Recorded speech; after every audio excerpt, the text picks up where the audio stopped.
secrétaire d'État aux anciens combattants et à la mémoire. Je la remercie infiniment d'être présente ce soir parmi nous. Et je voudrais évidemment m'adresser à M. Michael Delafosse, maire de Montpellier, président de la métropole, M. Hussein Bourgi, qui est sénateur de l'Hérault, qui est représentant de Mme Carole Delga, présidente du Conseil régional d'Occitanie. Je voudrais m'adresser à tous les élus présents, je pense qu'il y en a beaucoup, mesdames et messieurs les présidents d'associations, mesdames et messieurs les romanciers, poètes, essayistes, philosophes, les historiens, les sociologues, les conteurs, ceux pour qui nous faisons ce type de salon. Mesdames et messieurs, chers amis, merci à tous de votre présence.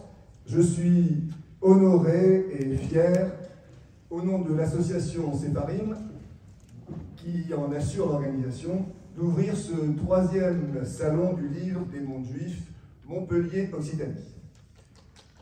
3e salon. 3e salon, c'est le signe que malgré les difficultés et les embûches de toutes sortes, notre manifestation s'inscrit désormais, de manière plus ou moins pérenne, on va dire, dans le programme culturel de la ville et de la région. En disant difficultés et embûches, je pense bien sûr au Covid, qui nous a obligés à décaler d'une année notre 2e salon, ou encore au coût de plus en plus élevé, malheureusement. Je pense aussi aux craintes que nous avions de ne pas pouvoir décider nos invités prestigieux à faire le déplacement de Montpellier, ou de trouver en eux quelques hésitations à s'inscrire dans le cadre d'un salon au titre a priori réducteur, lorsqu'il évoque les seuls mondes juifs. Eh bien, c'est une double erreur. La qualité et le nombre des auteurs présents ce soir, et j'y reviendrai, témoignent à la fois de la bonne image de Montpellier et de notre salon, et à chaque fois, nous avons été très touchés par la gentillesse, la spontanéité des réactions de chacun et de chacune d'entre eux ou d'entre elles. Et lorsque, pour des raisons essentiellement de calendrier, les réponses étaient négatives, c'est toujours avec un sentiment de profond regret, avec une politesse exquise, qu'elles étaient exprimées. Je pense à Sonia de Villers, qui a écrit un très beau livre sur sa famille en Roumanie, qui raconte comment Ceausescu a vendu ses juifs comme une marchandise, dont les membres de sa famille. Pendant une vingtaine de minutes, elle m'a retenu au téléphone pour dire combien elle était désolée de ne pas pouvoir continuer sa conversation avec Annette Lidorka, qu'on va retrouver tout de suite, ou on entamait une autre avec notre éminent professeur, le professeur Carole Yancourt, avec lequel elle aurait voulu travailler pendant la rédaction de son livre. Je pense aussi à Anne Berest, dont le livre La carte postale, qui a eu beaucoup de succès, s'inscrivait parfaitement dans la thématique de notre salon et qui nous a écrit un très gentil mot pour nous dire combien elle déplorait de ne pas pouvoir se joindre à nous. Donc vous voyez, c'est des sentiments tout à fait agréables de savoir qu'on nous répond de façon aussi gentille. Mais, point des absents, pensons évidemment et donnons honneur au présent.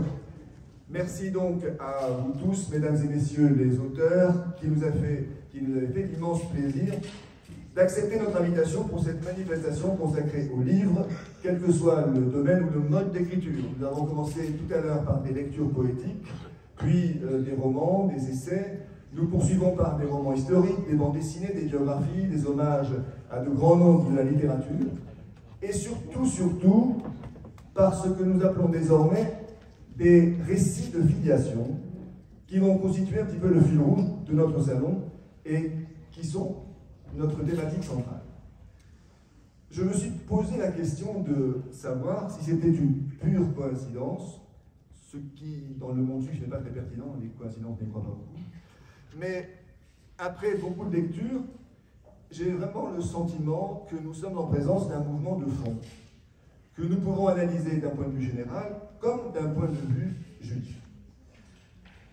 La littérature s'est, depuis l'origine, montrée particulièrement sensible aux questions de parenté, aux liens du sang, aux structures familiales. La Bible, déjà, nous offre un récit généalogique quasi systématique, mais qu'on évoque Balzac, Zola ou Proust, il serait possible de constituer une histoire de la littérature autour de ce seul thème de la famille. Pourtant, les récits de filiation, ce qu'on appelle les récits de filiation, ne relèvent pas vraiment du roman, ni de la biographie ou de l'autobiographie. Ils ont pour originalité de remplacer le récit plus ou moins chronologique de soi, tel qu'on l'observe dans une autofiction, dans une autobiographie, par une enquête sur l'ascendance de l'auteur. On pense à Annie Ernaux, quand elle écrit La Place, déjà en 1963, Leila Sabar, Je ne parle pas la langue de mon père, Virginie Linac, Le jour où mon père s'est tu, mais aussi à Pérec, que nous allons honorer demain, avec la présence de Marcel Benabou, ou encore avec Yvon Jablanca, l'histoire des grands-parents que je n'ai pas eus. Donc des récits qui s'inscrivent dans l'histoire, qu'ils revisitent, en cherchant à retrouver l'itinéraire des ascendants auxquels ils consacrent ce récit. Et le texte passe sans arrêt du personnel au général. Il permet d'instaurer ce lien, de se situer soi-même dans une histoire singulière et collective, de savoir d'où l'on vient, ce dont on hérite, et qu'est-ce que c'est qu'un être juif, sinon celui qui se rattache à une histoire collective et personnelle. Et le fait est que dans nombre de familles, notamment de familles juives, le silence a souvent régné. La question du silence des survivants est par exemple un thème majeur de la littérature des camps. Il y a le silence de ceux qui ont connu la Seconde Guerre mondiale, de ceux qui ont connu l'Algérie, de ceux qui veulent épargner à la nouvelle génération les affres qu'ont connues les précédentes, à travers notamment l'antisémitisme. Ces silences marquent d'une certaine façon le défaut de transmission, dont les narrateurs se présentent parfois comme les victimes, parce qu'ils tranchent le lien avec les générations précédentes. Donc notre auteur se sent obligé de mener une enquête sur le vécu des ascendants, d'autant que le silence est parfois un soupçon qu'on nous cache quelque chose peut-être. Donc les récits de filiation sont autant de recherches historiques. Le texte part du présent, collecte peu à peu souvenirs, récits reçus, objets qui permettront de déchiffrer le passé, et c'est ainsi qu'ont procédé la plupart de nos auteurs à travers des œuvres passionnantes, richement documentées, pour restituer les figures parentales. Mais restituer, c'est aussi rendre quelque chose à quelqu'un. Souvent, c'est rendre leur existence à ceux qui s'en sont trouvés dépouillés, leur conférer une certaine légitimité, une certaine dignité. Donc le récit de filiation obéit à ce désir de réparation des existences passées, en insérant ces personnages au sein de la littérature, avec un grand R.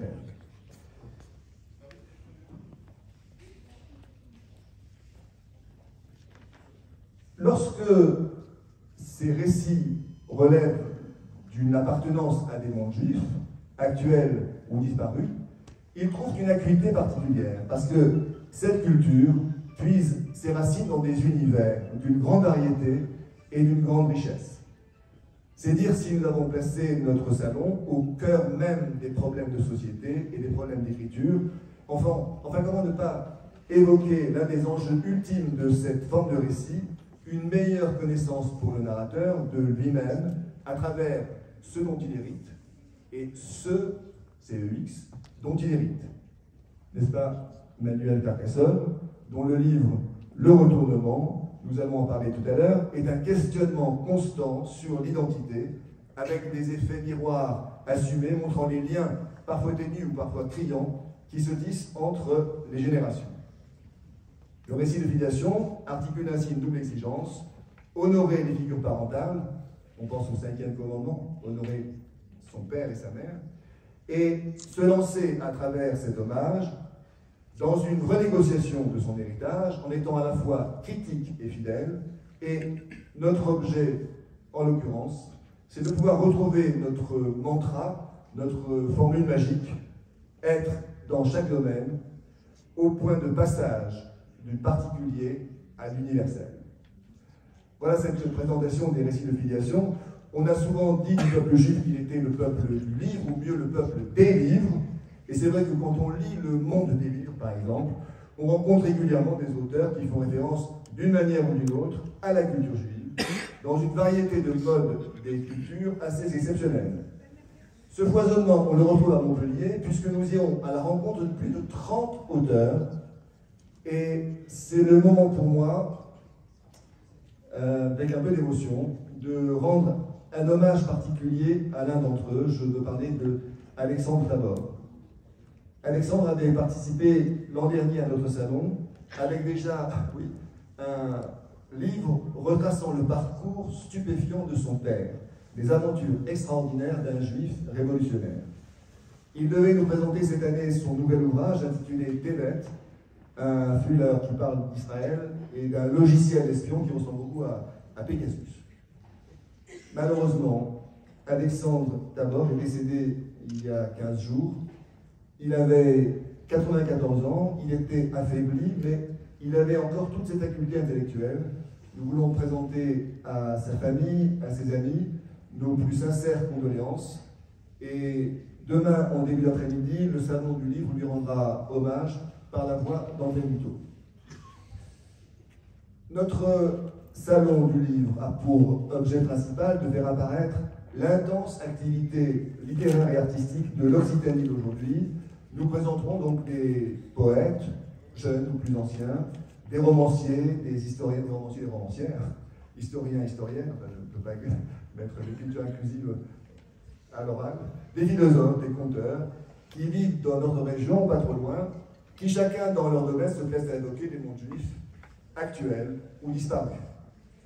Et pour nous accompagner dans ce chemin, plusieurs personnalités du monde littéraire se sont jointes à nous, et c'est ainsi que nous accueillons ce soir Annette Jeziorka, Manuel Carcassonne, Didier Zuili, Raphaël Jalouzelmi, Marcel Benabou, Christophe Boltanski, Laurence Benaïm, Marie-Claude Akiba-Aigri, Caroline Grimm, Pierre Spire, c'était par ordre d'entrée en scène. Demain, Hélène Cohen et Laurent Dutel nous rejoindront. Merci de les applaudir à tous et merci de leur présence.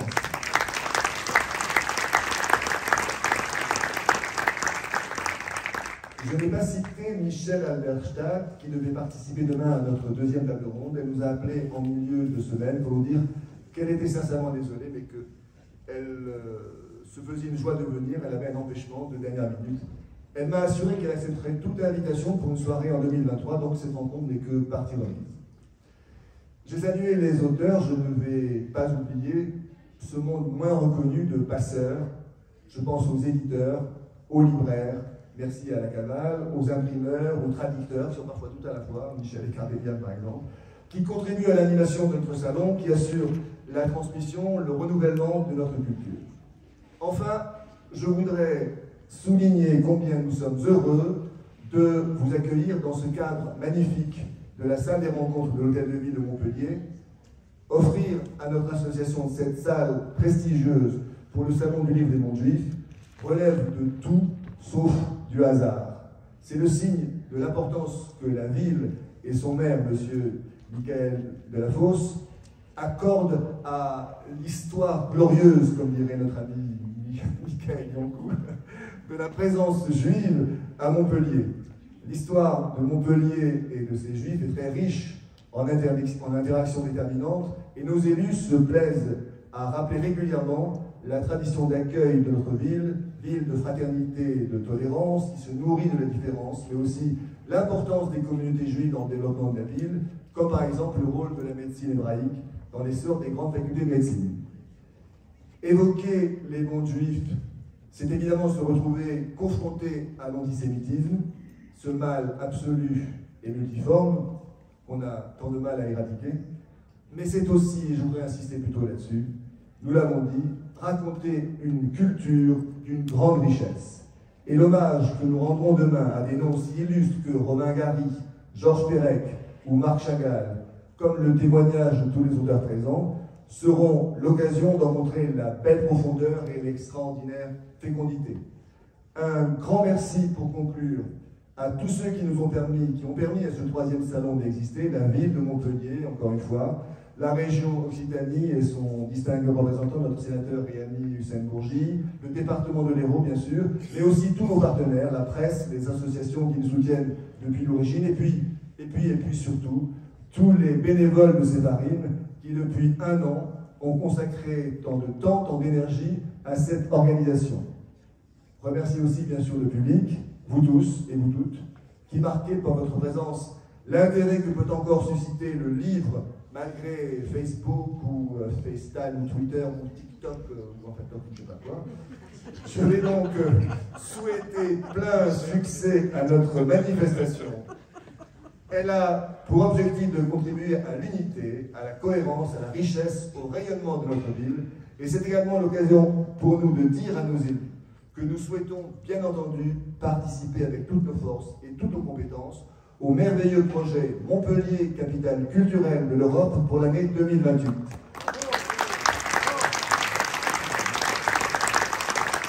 Soyez assurés que nous serons présents à ce rendez-vous, que nous aurons à cœur de proposer une programmation à la hauteur des ambitions de la ville. Merci à tous.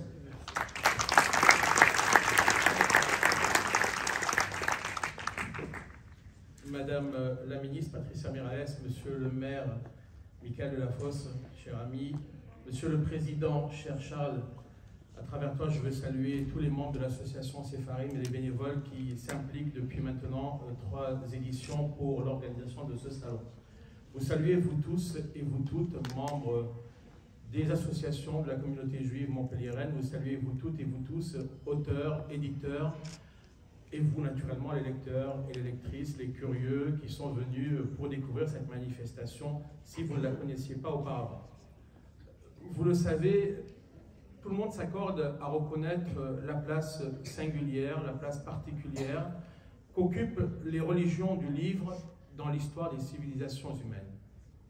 Et j'ai pour habitude de dire que le judaïsme a matricé l'histoire de l'humanité. N'est-ce pas, cher Fabrice Lorrain? Effectivement, plusieurs millénaires d'histoire, de courants de pensée, de controverses, d'écrits, sont là comme une boussole pour éclairer les civilisations qui cherchent des informations sur leur passé, sur l'évolution du monde. Et c'est tout naturellement que lorsque Charles est venu me voir pour me dire, voilà, nous avons une idée qui est un peu folle, créer un salon du livre du monde juif, mais on ne sait pas vraiment comment ça pourrait être accueilli, comment ça pourrait être perçu. Et pour moi, cela est apparu comme une évidence. Une évidence qu'un salon puisse mettre à l'honneur les livres du monde juif, puisqu'effectivement, je l'indiquais tout à l'heure, ils occupent cette religion juive une place singulière dans l'histoire de l'humanité et dans l'histoire des civilisations humaines.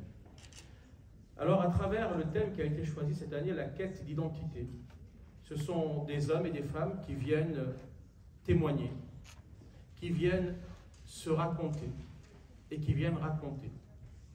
Et en lisant les livres de tel ou tel ouvrage, l'histoire personnelle s'inscrit dans l'histoire universelle.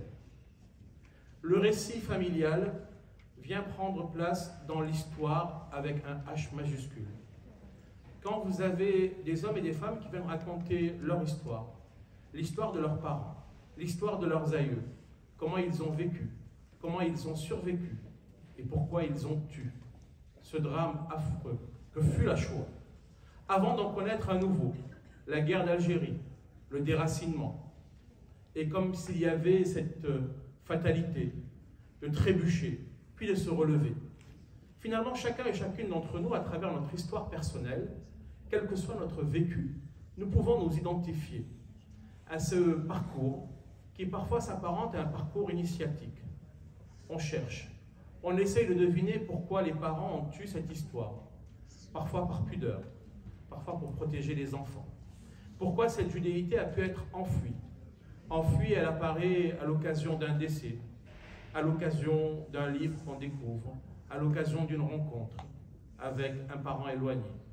Et c'est comme ça que certains ont pu avoir le déclic pour venir raconter cette histoire. Et ce que je trouve très intéressant dans ce salon, à travers les auteurs que vous avez invités, il y a ce recul, le recul du critique littéraire, le recul de l'universitaire, avec la rigueur qui le caractérise, pour venir poser des mots sur son histoire. Et l'histoire personnelle devient histoire universelle. Et chacun et chacune d'entre nous se reconnaît dans ce récit et se reconnaît dans cette tragédie qui a pu être vécue, mais qui a pu être survécue par les familles, par les amis, par les voisins. C'est cela qu'apporte le Salon du Livre des Mondes Juifs que vous organisez pour la 3e édition, et c'est naturellement que la région Occitanie, vous le savez, qui a la compétence de l'édition, qui a la compétence de l'édition et du soutien aux éditeurs et aux auteurs régionaux. Soutient votre manifestation comme elle soutient toutes les autres manifestations. Tout le monde connaît le banquet du livre de la Grâce, tout le monde connaît bien sûr la comédie du livre de Montpellier, et puis il y a ces salons du livre qui sont moins importants par l'affluence, mais qui sont tout aussi précieux pour nous permettre à différents rendez-vous, à différents moments de l'année, de venir à la rencontre de celles et ceux qui viennent échanger des histoires personnelles, qui viennent nous interpeller, qui viennent réveiller les consciences qui ont parfois tendance à s'endormir sur les périls qui demeurent, le péril l'antisémitisme que tu as évoqué tout à l'heure, cher Charles, cet antisémitisme qui nous préoccupe tous et toutes, et contre lequel nous luttons tous et toutes à travers les moyens qui sont les nôtres. Parfois c'est l'écriture. Il y a quelques jours de cela, c'était à travers ce DVD de court-métrage qui a été réalisé par Roger Torchman et Perla Danan. Donc je voulais vous remercier pour ce travail-là, parce qu'effectivement, il faut s'adapter au public. Ce DVD de court-métrage qui est destiné aux jeunes et aux moins jeunes, afin de déconstruire des stéréotypes.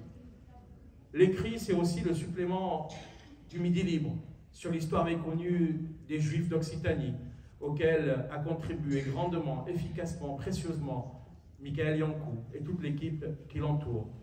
Lutter contre l'antisémitisme, c'est faire connaître l'histoire des Juifs, d'ici et d'ailleurs. Faire connaître le passé, mais parler aussi du présent. Et naturellement se projeter dans l'avenir. Ce sont ces manifestations que vous organisez avec l'Institut Maïmonide, ces conférences, ce sont ces salons comme celui d'aujourd'hui et d'autres qui sont portés par les différentes associations qui sont autant d'invitations à la rencontre, à la découverte pour chacun et chacune d'entre nous. Je vais conclure en vous disant, saisissez cette occasion, saisissez ce programme, saisissez cette invitation à ce salon comme si c'était un banquet spirituel, au cours duquel vous allez pouvoir aller d'une table à l'autre. Et sur chaque table, en lieu et place des victuailles alimentaires que vous pourriez trouver, il y aura des victuailles spirituelles. Vous aurez des auteurs qui sont là pour vous dire quelle a été leur source d'inspiration, qui vont essayer de vous faire partager en quelques instants, quelques secondes, quelques minutes, l'envie de rentrer dans l'histoire de leur famille en feuilletant ce livre. Vous en aurez d'autres qui viendront parfois peut-être vous percuter dans vos convictions, en vous disant « il y a une autre interprétation possible » ou « j'ai un autre point de vue possible ». Et c'est cela. L'objectif d'un salon, c'est d'alimenter parfois la controverse au sens le plus démocratique du terme. Parce qu'effectivement, je dis toujours, lorsqu'on pense tous la même chose, c'est qu'on ne pense plus rien. Et nous sommes là, et je vous remercie d'avoir ouvert ce salon année après année à des courants complètement différents, à des courants pluriels. C'est ce qui fait la richesse de cette belle civilisation que vous avez matricée à travers les siècles et à travers les millénaires. Effectivement, nous sommes là pendant très longtemps pour continuer à lire, parce que je terminerai par là en disant, vous savez, nous sommes dans un pays de tradition écrite. Il y a des pays qui sont des pays de tradition orale. Et quelles que soient les mutations, quel que soit Facebook, quel que soit Internet, quels que soient tous ces outils de communication modernes, je crois profondément, n'est-ce pas, cher Michael, toi qui es professeur d'histoire-géographie, je crois dans la force du livre pour continuer à exister, à perdurer comme étant une trace fidèle d'une histoire à un moment donné. Parce qu'effectivement, un récit oral, on peut le déformer, on peut le transformer, on peut le modifier pour plaire ou complaire, pour taire parfois certaines choses qui peuvent déranger ou qui peuvent gêner. Par contre, un livre est le témoignage fixe à un instant précis. Et c'est comme cela que les archives départementales, les archives municipales, les archives métropolitaines sont autant de sources d'inspiration pour celles et ceux qui pensent le monde d'aujourd'hui, qui pensent la société d'aujourd'hui et de demain.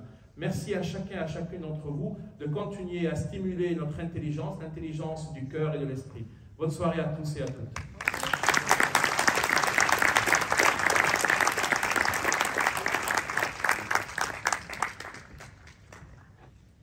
Entre la leçon de littérature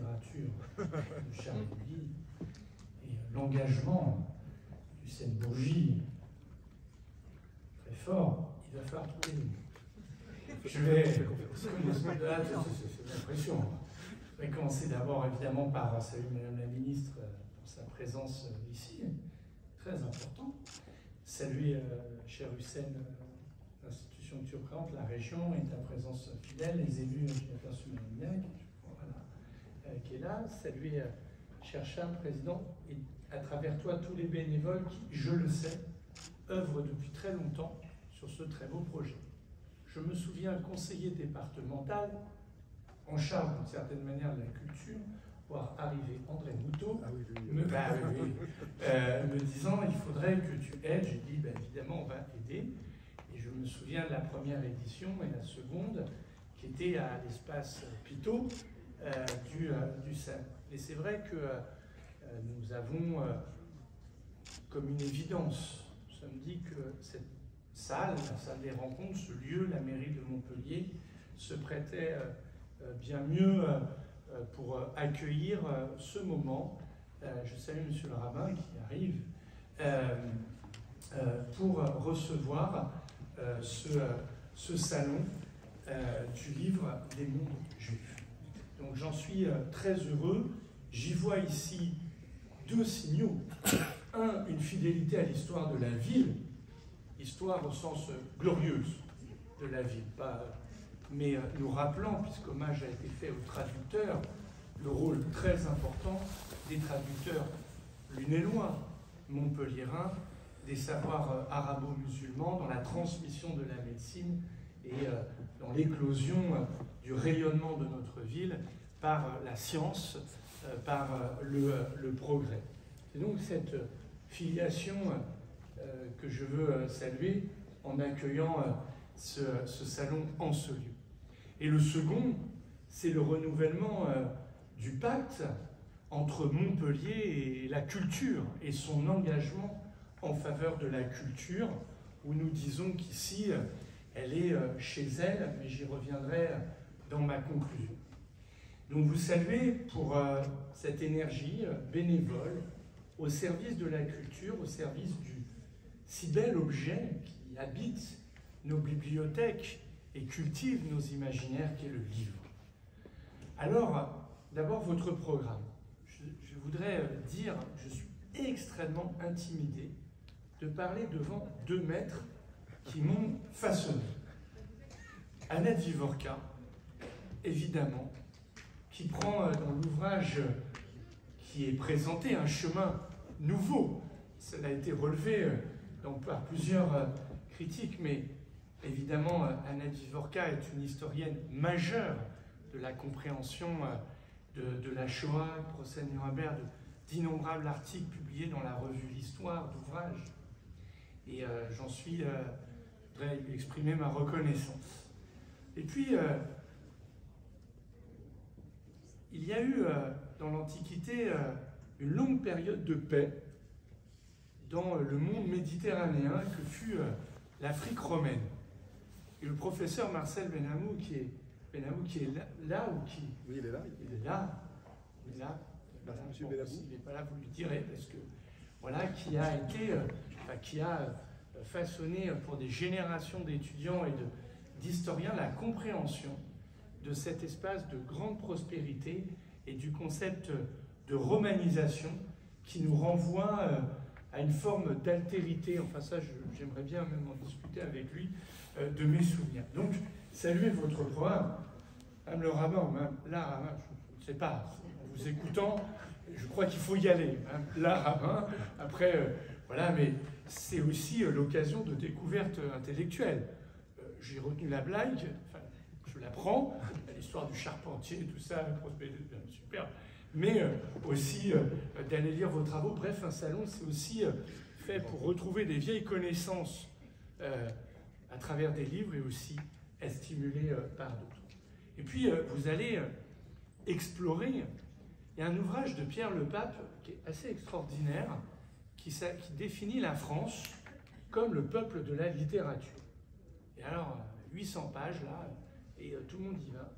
C'est vrai qu'il y a d'autres peuples qui sont des peuples davantage tournés vers la musique, le peuple italien naturellement, vers la peinture, vers l'art lyrique, nous sommes souvent identifiés, les Français, comme peuple de la littérature. Et donc, au fond, quoi de plus normal que d'aller explorer encore la littérature. Et là, alors, vous attaquez à deux objets, en tout cas dans le programme. Je ne veux pas faire offense aux autres, mais enfin, Romain Gary, qui allait chercher deux Goncourt de manière très mystérieuse, en jouant sur la question des identités, mais énigme, même si... et puis, un autre, qui a un style, Georges Perec, pour lequel...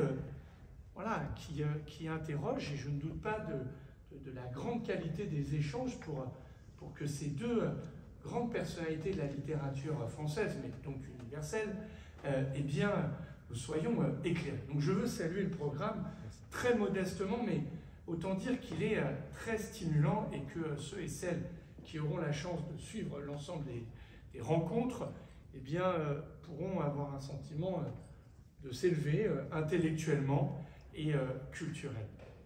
Je voudrais maintenant vous dire qu'ici, il faut que le livre soit roi. J'ai bien aimé les TikTok, Facebook, etc. Nous avons besoin, le livre a besoin de défenseurs. Le livre a besoin de combattants. C'est difficile, il ne faut pas se mentir. Il y a un déclin de la lecture, de la littérature, pas du nombre d'auteurs, ça on est plutôt rassuré, mais quand même des étagères de bibliothèques. C'est dur de le dire ça, c'est un peu inquiétant pour les éditeurs, pour les libraires, mais le nombre de lecteurs est moindre. C'est une réalité. Alors à Montpellier, je voudrais le dire, nous nous sommes engagés là-dessus. Tous les élèves de CM2 reçoivent chaque année un livre. Cette année, Molière et Fourberie de Scapin. L'an prochain, Homère, l'Iliade, et puis l'année d'après, l'Odyssée. Et puis ils écrivent aussi les mystères de Montpellier. Et ils nous racontent l'histoire de la contribution des Juifs à la prospérité de la ville. Ils écrivent. Et puis il nous faut des manifestations. La comédie du livre, merci cher Hussein.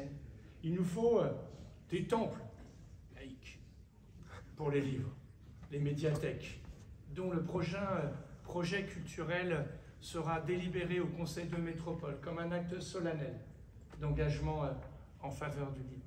Il faut soutenir la vie intellectuelle, la vie littéraire de la ville, et nous le faisons en partenariat avec la région, comme ce soir, comme les cercles de lecteurs, comme les émissions sur différentes radios associatives qui sont des comptes rendus de lecture. Ce sont aussi les rencontres de Pétrarque que nous construisons en partenariat avec France Culture et le Monde des Livres, auquel il a été fait référence. Bref, le livre est un engagement. Et si le terme de peuple peut aussi être utilisé, le peuple des bibliothèques compte. Et il a besoin de son universel. Et il a besoin de ses questionnements. Il a besoin de ses auteurs, et la contribution de l'identité juive à la littérature, du regard juif. Et moi, je ne me lance pas dans cette exégèse, j'en suis bien incapable, est très précieuse, parce qu'à partir du moment où on écrit un livre et qu'on devient un auteur, on contribue à l'universel. La vraie question est comment nous favorisons cette rencontre, ce que vous faites dès ce soir. Et puis, je voudrais terminer maintenant mon propos par des remerciements pour l'engagement pour Montpellier, capitale européenne de la culture. Et vous dire pourquoi nous voulons cela, et pourquoi nous avons besoin de cela. En t'écoutant, cher Charles, cher Hussein, évidemment, vous avez fait allusion à ce venin mortel qu'est l'antisémitisme et dont le visage contemporain exige notre engagement indéfectible. Et vous savez pouvoir compter sur le mien, comme sur celui de Madame la Ministre, sur celui de Monsieur le Sénateur et l'ensemble des institutions de la République. Évidemment. Mais les adversaires de la culture, ils s'en prennent toujours à quoi? Au livre. Ils en font des autodafés.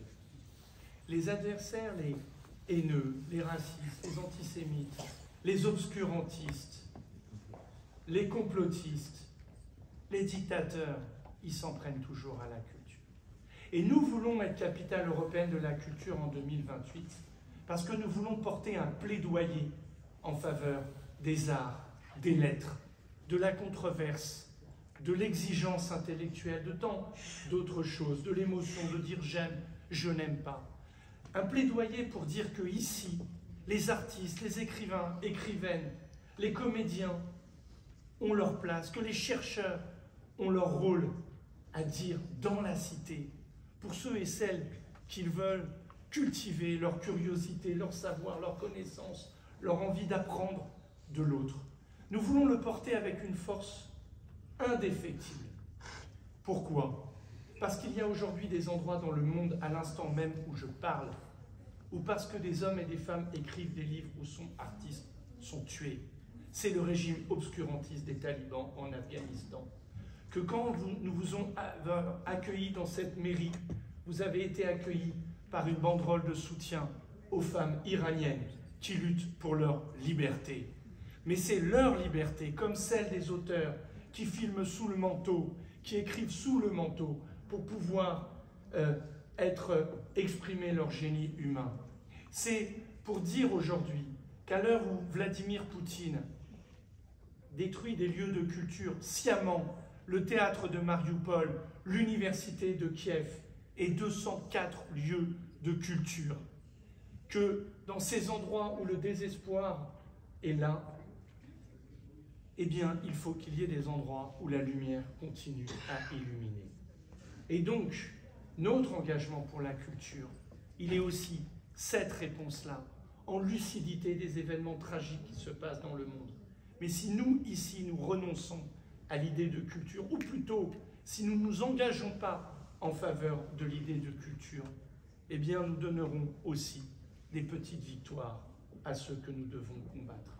C'est pour cela, cher Charles, moi je suis très heureux, très honoré comme maire de recevoir ce salon et l'ensemble des auteurs et autrices qui vont contribuer au débat intellectuel.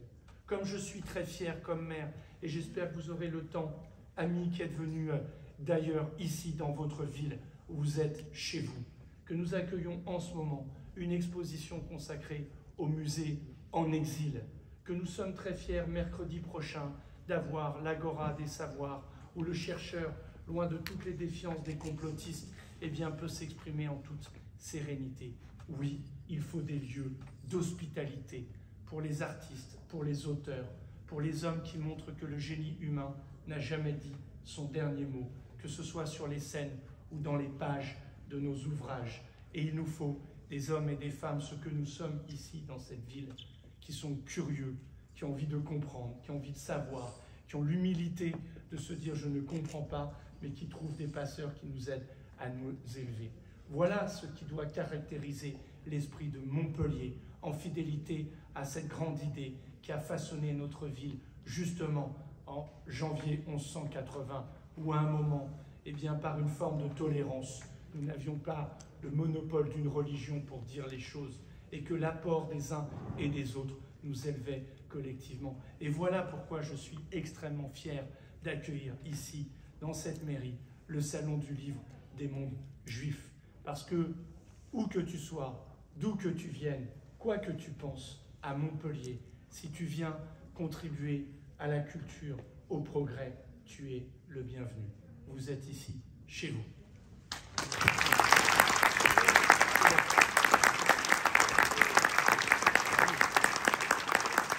Merci infiniment, monsieur le maire.